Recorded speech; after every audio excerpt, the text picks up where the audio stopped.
ሁሉ የአምላካችን ስሙ የተመሰገነ ይሁን። ከዚህ በመቀጠል ወደ ዕለቱ ትምህርት ነው የምንሄደው። ምን ጊዜ የዚህ ሁሉ መካተቻ እንደምናውቀው ወተት የሆነውን ቃል መግቦ ያሳደገ የእግዚአብሔር ቃል ነው። እንደሚታወቀው ምግብ የሚሆነን የእግዚአብሔር ቃል ነው።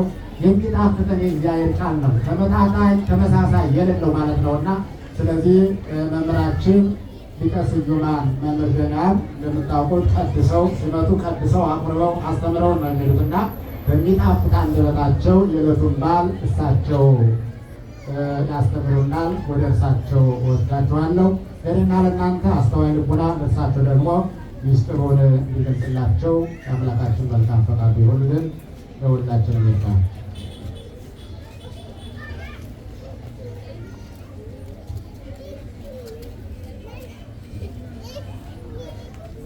በስመ አብ አይሰማም ድምፃችሁ። በስመ አብ ወወልድ ወመንፈስ ቅዱስ አሐዱ አምላክ አሜን።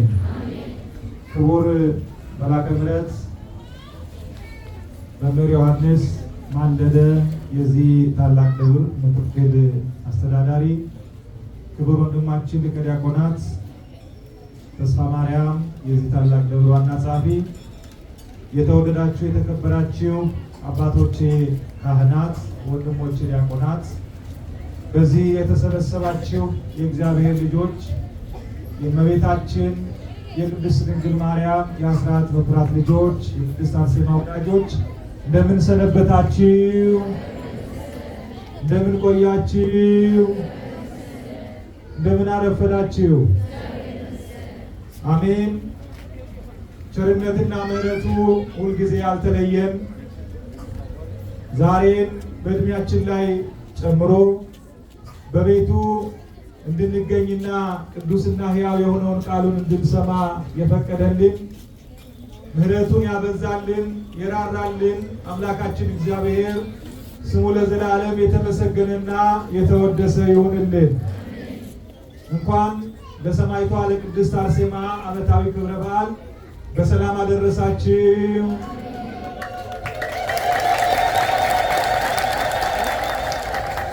እንኳን አደረሳችሁ። ዛሬ ቅድም ፕሮግራሙን ሲመሩ የነበሩ አባታችን እንደገለጹት እጥፍ ድርብ የሆነ በዓል እያከበርን የምንገኝበት ዕለት ነው። አንደኛው በዓል የቅድስት አርሴማ ዓመታዊ ክብረ በዓል ሰማዕትነትን የተቀበለችበት ዓመታዊ ክብረ በዓል ሲሆን፣ ሁለተኛው ደግሞ ዛሬ ይህ ቤተክርስቲያን በብፁዕ አባታችን በአቡነ ሳዊሮስ ተባርኮ ታቦተ ሚካኤል ለመጀመሪያ ጊዜ ወደዚህ ቤተክርስቲያን የገባበትና አገልግሎት የጀመረበት ቅዳሴ ቤቱን የምናከብርበት ዕለት ነው። ሶስተኛው ደግሞ ዛሬ በየወሩ የምናከብረው የጌታችን የመድኃኒታችን የኢየሱስ ክርስቶስ የጽንሰቱ በዓል ወይም በዓለ ወልድ ብለን የምናከብረው ሁልጊዜ የምናከብረው በዓል ነው ማለት ነው። ሌላም በስንክሳሩ መሰረት በዛሬው ዕለት የሚከበሩ ብዙ በዓላት አሉ ማለት ነው። በዋናነት ግን እነዚህን ታላላቅ በዓላት ምክንያት በማድረግ ዛሬ እግዚአብሔርን እንድናመሰግነው፣ እግዚአብሔርን እንድናከብረው እግዚአብሔር ወዶና ፈቅዶ በቤቱ ሰብስቦናልና ደስ ይበላችሁ፣ እልል ብላችሁ አመስግኑ። ለአጭር ደቂቃ ከኔ ጋር የምንቆይበትን የትምህርታችን መነሻ ርዕስ ከኔ ጋር አንድ ላይ ትላላችሁ። ሁላችሁም ድምፃችሁን ከፍ አድርጋችሁ እኔ በሉ እስኪ። እኔ በክርስቶስ የባህሪ አምላክነት የማምን ክርስቲያን ነኝ። ክርስቲያን ነኝ። ክርስቲያን ነኝ። ስለ ቃሉ የአምላካችን ስሙ የተመሰገነ ይሁን። እስኪ ሞቅ አድርጋችሁ አመስግኑ በደንብ።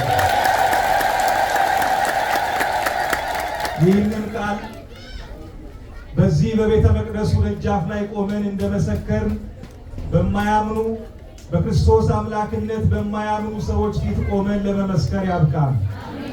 እግዚአብሔርን በካዱ ሰዎች ፊት ቆመን ለመመስከር ያብቃል።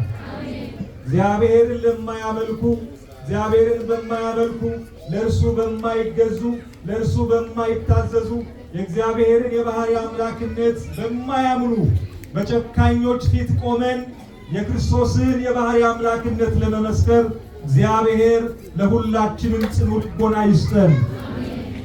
ይህንን ቃል ማን የተናገረ ይመስላችኋል? እግዚአብሔር ልጆች፣ ይህ ቃል መቼ የተነገረ ይመስላችኋል? እግዚአብሔር ልጆች፣ ይህ ቃል በደስታ ቦታ የተነገረ አይደለም።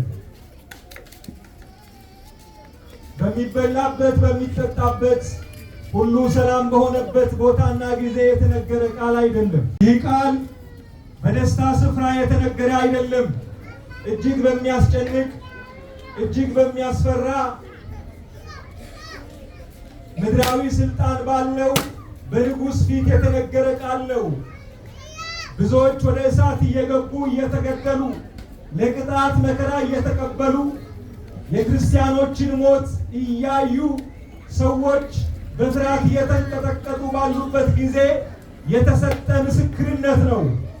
በዚያን ጊዜ ሰዎች የክርስቶስን አምላክነት እንዲክዱ እየተደረጉ ብዙዎች ስጋዊ መከራን በመፍራት ስጋዊ ነገርን በመፍራት የክርስቶስን አምላክነት እየካዱ በነበሩበት ጊዜ አንዲት ብላቴና የተናገረችው እጅግ አስደናቂ ቃል ነው።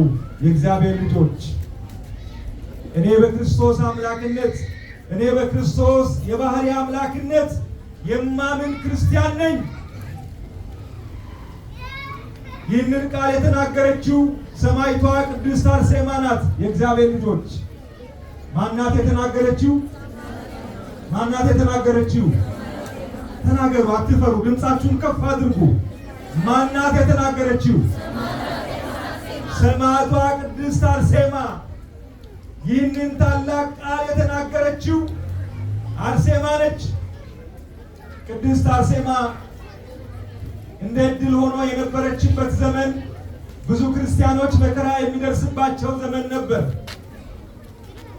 ብዙ ክርስቲያኖች የሚሰደዱበት ዘመን ነበር። ብዙ ክርስቲያኖች የሚራቡበት ዘመን ነበር። ብዙ ክርስቲያኖች የሚታሰሩበት፣ የሚገረፉበት፣ የእግዚአብሔርን ቃል በመጥራታቸው እግዚአብሔርን በማመስገናቸው የክርስቶስ ተከታዮች በመሆናቸው ብቻ ልዩ ልዩ መከራ የሚቀበሉበት ዘመን ነበር። ይህ ዘመን በተለይም በቤተ ክርስቲያናችን ታሪክ ዲዮቅልጥያኖስ የሚባለውን ሰው ወይም ንጉሥ የማያውቅ ክርስቲያን አለ ብዬ አላስብም። ብዙ ክርስቲያኖችን ያስጨነቀ፣ በብዙ ክርስቲያኖች ላይ መከራ ያደረሰ ከ284 እስከ 305 ዓመተ ምህረት ድረስ በሮም ነግሶ የነበረ ነገር ግን ለረጅም ዓመታት የማያልቅ የማይቆም መከራን በክርስቲያኖች ላይ ያወጀና ያደረሰ ጨካኝ ንጉሥ የነበረበት ዘመን ላይ የነበረች ሰው ናት ቅድስት አርሴማ። ቅድስት አርሴማ በሮም በክርስትና ሃይማኖት ጸንተው ከሚኖሩ ቴዎድሮስና ትናስያ ተብለው ከሚጠሩ እጅግ መልካም ከሆኑ እጅግ በጎ ምግባር የሚሰሩ እግዚአብሔርን ከሚፈሩ ቤተሰቦች የተወለደች የክርስቲያን ልጅ ክርስቲያን ናት።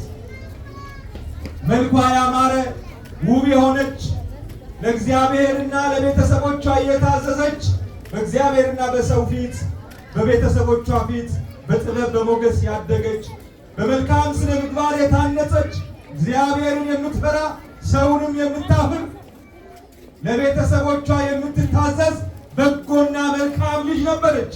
እግዚአብሔር እንዲህ አይነት ልጆችን ለሁላችንም ያብዛልን። እንዲህ አይነት ልጆችን ለቤተ ክርስቲያናችን ያብዛልን።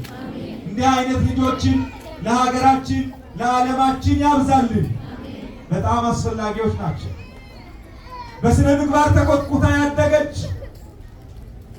እግዚአብሔርን በማገልገል የእግዚአብሔርን ቃል በማንበብ የእግዚአብሔርን ቃል በማወቅ ጊዜዋን የምታጠፋ ብልህ የሆነች ጥበበኛ የሆነች አስተዋይ የሆነች በእግዚአብሔር ቃል። ታዲያ ከዕለታት አንድ ቀን አንድ አዋጅ ተነገረ። ይህ አዋጅ በንጉሥ ዲዮቅልጥያኖስ የታዘዘ ነው። መልከ መልካም የሆነች ሴት ከግዛቱ መካከል ተፈልጋ እንድትመጣ እርሷንም ሊያገባት እንደሚፈልግ አወጀ ይላል። መልከ መልካም የሆነች ከሀገሩ ሁሉ ተፈልጋ ወደ እርሱ እንድትመጣ እርሷንም ሊያገባት ፈልጓልና ትእዛዝ አወጣ።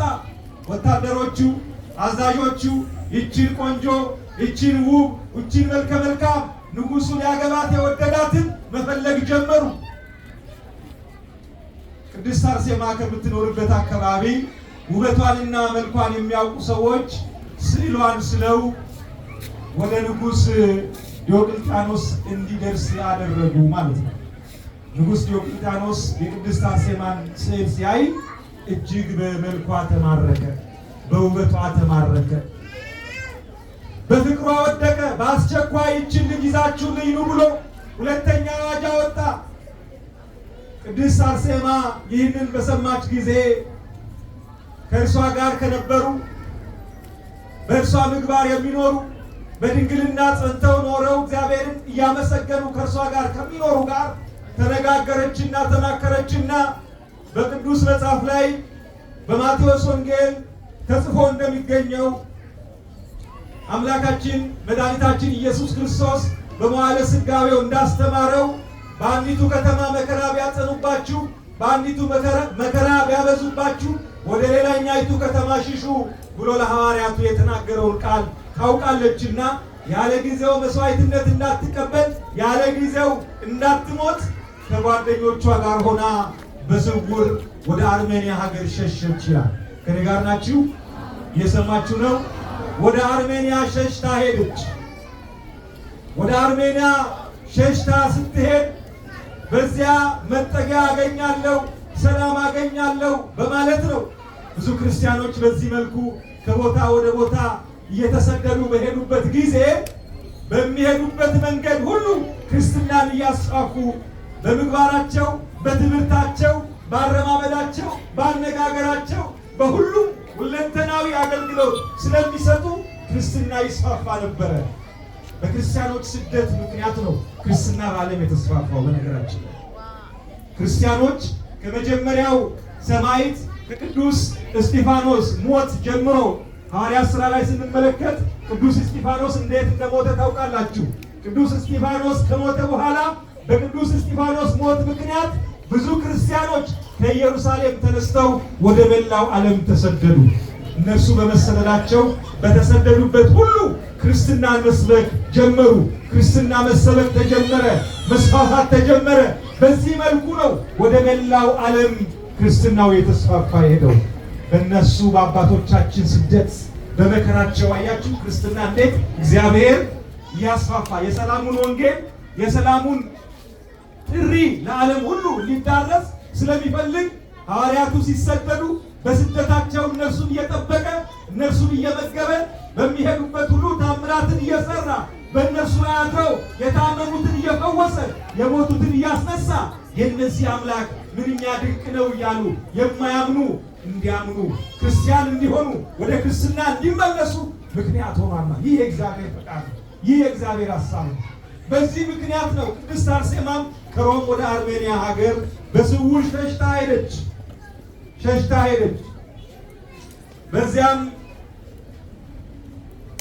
ወደ ሮም ወደ አርሜንያ ሸሽታ ከሄደች በኋላ ያ አርሜንያ የሚባለው ግዛት ደግሞ የሌላ ንጉሥ ወይም ደግሞ ንጉሥ ድርጣድስ የሚባል ጨካኝ ንጉሥ በዚያ የነበረበት፣ ይህ ጨካኝ ንጉሥ ደግሞ በዚያ የነበሩ በዚያ ሀገር የሚኖሩ ክርስቲያኖችን እንዲሁ እንደ ዲዮቅልጥያኖስ መከራ እያጸናባቸው መከራ እያበዛባቸው እያሰቃያቸው የነበረበት ጊዜ ነው። በዚህ ስቃይ ላይ ነው ቅድስት አርሴማ ወደ አርሜንያ ሀገር ስትገባ የደረሰችው። በዚህ ስቃይ ላይ ነው የደረሰችው። ድርጣድስ በዚያ የነበሩ ክርስቲያኖችን ሲያስጨንቃቸው የነበረው ክርስቶስ የምትሉትን አምላክ ካዱ፣ ክርስቶስ የምትሉትን አምላክ ተሰቅሏል የምትሉትን አምላክ፣ ሞቷል የምትሉትን አምላክ፣ ተነስቷል የምትሉትን አምላክ፣ ወደ ሰማይ አድርጓል የምትሉትን አምላክ ክዳችሁ እኔ ላቆምኩት ጣዖት ወይም እኛ ለምናመልከው ጣዖት ስገዱ፣ እግዚአብሔርን ካዱ እያለ ነበረ ሲያሰቃያቸው የነበረው። የብዙ ክርስቲያኖች መከራ በዚህ መልኩ አልፏል። እግዚአብሔር የብዙ ክርስቲያኖች መከራ በዚህ አልፏል። ዛሬ ስንቶቻችን እንዲህ አይነት መከራ ወደ ሕይወታችን ቢመጣ እንታገስ ይሆን? የእግዚአብሔር ልጆች ክርስትና በመልካም ጊዜ ብቻ ክርስቲያን መሆን አይደለም። ክርስትና በበጎ ጊዜ ብቻ፣ በሰላም ጊዜ ብቻ ክርስትናን መስበክ አይደለም። ክርስትና በሰላም ጊዜ፣ በመልካም ጊዜ፣ በጥሩ ጊዜ፣ በጥጋብ ጊዜ፣ በእርካታ ጊዜ፣ በደስታ ጊዜ ብቻ ክርስቲያን ነኝ ብለው ነጭ ለብሰው የሚመላለሱበት ሕይወት አይደለም። ክርስትና በመከራ ውስጥም ክርስቶስን ማክበር ነው። ክርስትና በስደት ውስጥም እግዚአብሔርን ማክበር ነው። ክርስትና በሞት ውስጥም ሆኖ በሞትና በሕይወት ውስጥም ሆነው ክርስትና በእሳትና በውሃ ውስጥም እያለፉ እግዚአብሔርን ማክበር ነው። ቅድስት አርሴማ ያስተማረችው ይህንኑ ነው። ከኔ ጋር ናችሁ? እየሰማችሁ ነው? የእግዚአብሔር ልጆች አዳምጡ፣ በደንብ አዳምጡ። የእግዚአብሔር ልጆች የቅድስት አርሴማ ሕይወት ለእኛ የሚያስተምረንን ማወቅ መረዳት ይጠበቅብናል። እኛም በዚህ ሕይወት ልንኖር ይገባናል።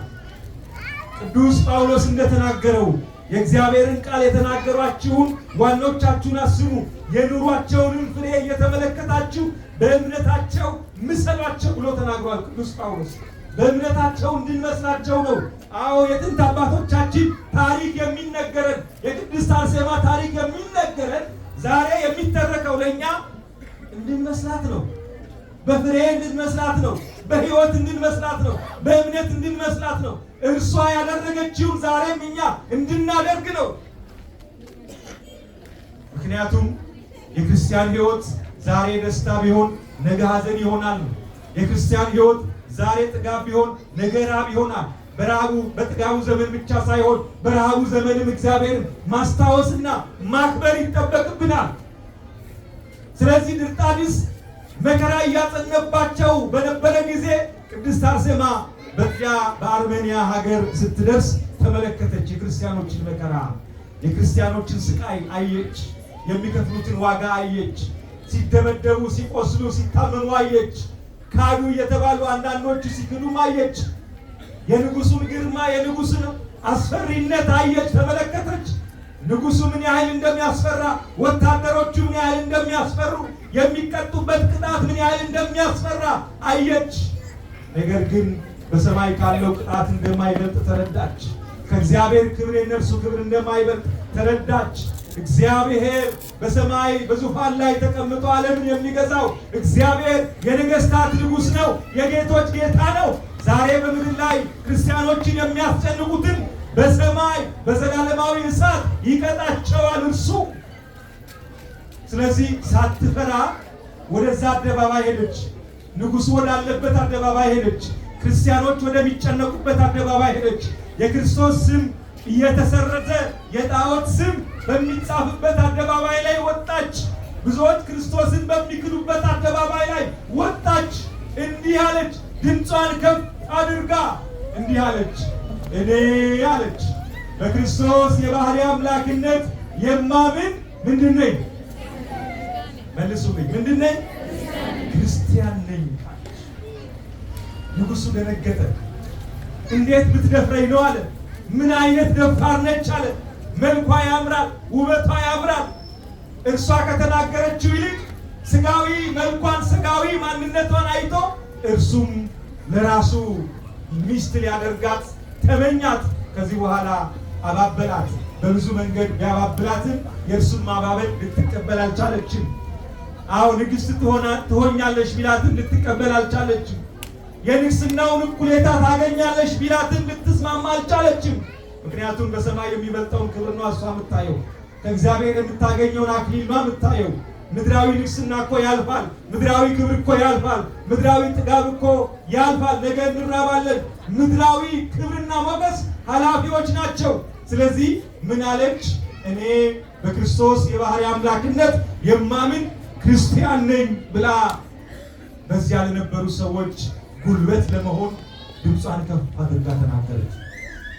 የንጉሱን ማባበል አልሰማችም። ስለዚህ ንጉሱ ወዴት ወሰደ?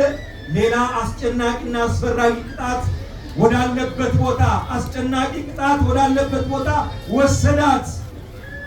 በአንበሳ እየተበሉ የሚሰቃዩ ክርስቲያኖችን እንድታይ፣ እነርሱን አይታ እንድትፈራ አሳያት። እሷ ግን ልትፈራ አልቻለችም። አንድ እግዚአብሔርን ቃል ታስታውሳለች እንዲህ የሚል ቅዱስ ጳውሎስ ለሮሜ ሰዎች የጻፈው በሮሜ መልእክት ላይ ምዕራፍ 8 ቁጥር 35 ላይ የምናገኘው ቃል ነው። ከክርስቶስ ፍቅር ማን ይለየናል? መከራ ወይስ ጭንቀት ወይስ ስደት ወይስ ራብ ወይስ ራቁትነት ወይስ ፍርሃት ወይስ ሰይፍ ነውን? ስላንተ ቀኑን ሁሉ እንገደላለን፣ እንደሚታረዱ በጎችም ተቆጠርን ተብሎ የተጻፈውን በሮሜ መልእክት ላይ ያለውን ቃል ታውቃለችና ሳትፈራ ክርስቶስን ደግማ መሰከረች። የእግዚአብሔር ልጆች ዛሬም ከኛ የሚጠበቀው ይሄ ነው የሚጠበቀው። እግዚአብሔርን እንድንክድ፣ የእግዚአብሔርን ቃል እንድንረሳ በተለያየ መንገድ አጋጣሚዎች ሊያጋጥሙን ይችላሉ። ብዙ ገንዘብ ታገኛላችሁ ተብለን፣ ብዙ ክብር ታገኛላችሁ ተብለን፣ ብዙ ጸጋ ታገኛላችሁ ተብለን፣ ብዙ ምድራዊ ስልጣን ታገኛላችሁ ተብለን ከእግዚአብሔር ሐሳብ ውጪ እንድንኖር ልንጠየቅ እንችላለን። ከእግዚአብሔር ፈቃድ ውጪ እንድንኖር ልንጠየቅ እንችላለን። የእግዚአብሔርን ቃል የእግዚአብሔርን ሐሳብ እንድንቃወም ልንጠየቅ እንችላለን። የእግዚአብሔር ልጆች ክርስቲያኖች የእኛ መልስ ሊሆን የሚገባን እግዚአብሔርን ከፍ ማድረግ ነው። እኔ ክርስቲያን ነኝ ማለት ነው ከኛ የሚጠበቀው። እኔ ክርስቲያን ነኝ፣ ይህንን አላደርግም፣ እግዚአብሔርን አልክድም፣ የእግዚአብሔርን ስም በከንቱ አልጠራም፣ እግዚአብሔር የማይከብርበትን ስራ አልሰራም፣ እኔ ክርስቲያን ነኝ ብለን ልንመሰክር ነው የሚገባ። እንዲህ አይነት ሰዎች ናቸው የሰማይ ክብር የሚያገኙት፣ በሰማይ እግዚአብሔር የሚመሰክርላቸው። በመጽሐፍ ቅዱስ ላይ በማቴዎስ ወንጌል ምዕራፍ 10 ቁጥር 33 ላይ ምን የሚል ቃል አለ መሰላችሁ? ስለዚህ በሰው ፊት ለሚመሰክርልኝ ሁሉ እኔ ደግሞ በሰማያት ባለው አባቴ ፊት እመሰክርለታለሁ፣ በሰው ፊት የሚክደኝን ደግሞ በሰማያት ባለው አባቴ ፊት ምን እለዋለሁ? እክደዋለሁ። እግዚአብሔር ነው ይሄን የሚለው። አምላካችን ኢየሱስ ክርስቶስ ነው ይሄን የሚለው። እክደዋለሁ፣ በሰማይ በአባቴ ፊት እክደዋለሁ። በሰው ፊት የሚክደኝ፣ በሰው ፊት የሚመሰክርልኝ ግን በሰማይ አባቴ ፊት እመሰክርለታለሁ። ቅድስት አርሴማ በሰማይ ቤት የተመሰከረላት ታላቅ ሰማዕት ሆና በዛሬው ዕለት በሰው ፊት በአላውያን ነገስታት ፊት በድርጣድስ ፊት በአላውያን ነገስታት የእግዚአብሔርን ስም በማያምኑ ሰዎች ፊት የክርስቶስን ስም ጠርታ መስክራለችና እነሆ ለዘላለም ሰማያዊ ክብር አግኝታ ሰማዕት ሆና በዛሬው ዕለት ያረፈችበት ቀን ነው። ደስ ይበላችሁ። ክብር ምስጋና ለአምላካችን። ለዚህ ነው ስማቸውን የምንጠራው ዛሬ። ለዚህ ነው ቅድስት አርሴማን ዛሬ የምናከብረው። ለዚህ ነው በቅድስት አርሴማ ስም ታቦታት ተዘጋጅተው ቤተክርስቲያን ታንጸው ዛሬ በቅድስት አርሴማ ስም ወደ እግዚአብሔር ወደ አምላካችን የምንጸልየው። ለዚህ ነው እግዚአብሔር የማይጠፋ ስም ሰጥቷቸዋልና፣ ዘላለማዊ ስም ሰጥቷቸዋልና። በሰው ፊት አልካዱትምና፣ በሰው ፊት በነገስታት ፊት ምድራዊ ስልጣን ምድራዊ ክብር ፈልገው እግዚአብሔርን አልካዱትምና እግዚአብሔር ከፍ አድርጎ በሰማይ ስማቸውን በዘላለማዊ መዝገብ ጽፏቸዋል። እግዚአብሔር የሁላችንንም መጨረሻ የሁላችንንም ስም በሰማያዊ መዝገብ ይጻፍልን፣ የሁላችንንም ፍጻሜ ያሳምርልን። እግዚአብሔር አምላካችን የሁላችንንም መንገድ የሁላችንንም ሕይወት እንደ ቅድስት አርሴማ በጽኑ ትጋት በትዕግስት እግዚአብሔርን እንድናከብረው ጠላትን እንድናሸንፈው ኃይል፣ ብርታት፣ ጉልበት ለሁላችንም ያድለን። ዛሬ ለዚህ ነው ቅድስት ቤተ ክርስቲያናችን ቅድስት አርሴማን በዓሏን እያከበረች ያለችው። በእኛ ቤተ ክርስቲያን ብቻ አይደለም፣ ከአምስቱ አሃት አብያተ ክርስቲያናት ወይም ከስድስቱ አሃት አብያተ ክርስቲያናት መካከል አንዷ የአርመን ኦርቶዶክስ ቤተ ክርስቲያን የቅድስት አርሴማን በዓል በልዩ ድምቀት ታከብራለች። ሰማዕትነት የተቀበለችበትን ቀን ታከብራለች። ይህም ብቻ ሳይሆን አጽሟ በክብር ተቀምጦ በቅድስት አርሴማ ቤተክርስቲያን በአርመን ሀገር ዛሬ ለዓለም እየተጎበኘ ብዙ ታምራት እየተደረገ የሚገኝበት ጊዜ ላይ ነው ያለነውና እግዚአብሔር አምላካችን ቅድስት አርሴማን ጸሎቷን ልመናዋን ሰምቶ ምልጃዋን ለሁላችንም እንዲደርስ እንዲያደርግልን የአምላካችን መልካም ፈቃዱ ይሆንልን። ያስተማረን የመከረን የአባቶቻችን አምላክ እግዚአብሔር ስሙ ለዘላለም የተመሰገነ ይሁንልን። እድል ብላችሁ አመስግኑ እግዚአብሔር። ዋናው ዛሬ ታላቁ ክብረ በዓል ይሄ ነው። ቀጥሎ ደግሞ ሁለተኛው ቅድም እንደጠቀስኩላችሁ የዚህ ቤተክርስቲያን 3ኛ ዓመት ቅዳሴ ቤቱ የተከበረበት ልዩ ዕለት ነው። ልዩ ቀን ነው። ይህ ቦታ ቤተክርስቲያን ሆኖ የተሰየመበት፣ ቤተክርስቲያን ሆኖ አገልግሎት የጀመረበት፣ የተቀደሰበት፣ ማህሌት የተቆመበት፣ ቅዱስ የተባለበት፣ የእግዚአብሔር ስም የተጠራበት ልዩ ዕለት ነው ዛሬ። ይህ ዕለት ለእኛ ለክርስቲያኖች እጅግ በጣም የተለየ ነው። በዚህ ዕለት በዚህ ቦታ ተገኝተን እግዚአብሔር ማመስገን ማገልገል ለእኛ እጅግ በጣም መባረክ ነው። ይህ ቤተክርስቲያን ነገም ከነገ ወዲያም የተለየና የተሻለ አገልግሎት ላይ እንዲደርስ የሁላችንም አስተዋጽኦ እጅግ አስፈላጊ ነው። ሁላችንም በምንችለው አቅም ሁሉ ይህን ቤተክርስቲያን እስካሁንም እያገዛችሁ ነው፣ ወደፊትም እንድታግዙ በእግዚአብሔር ስም እናሳስባለን።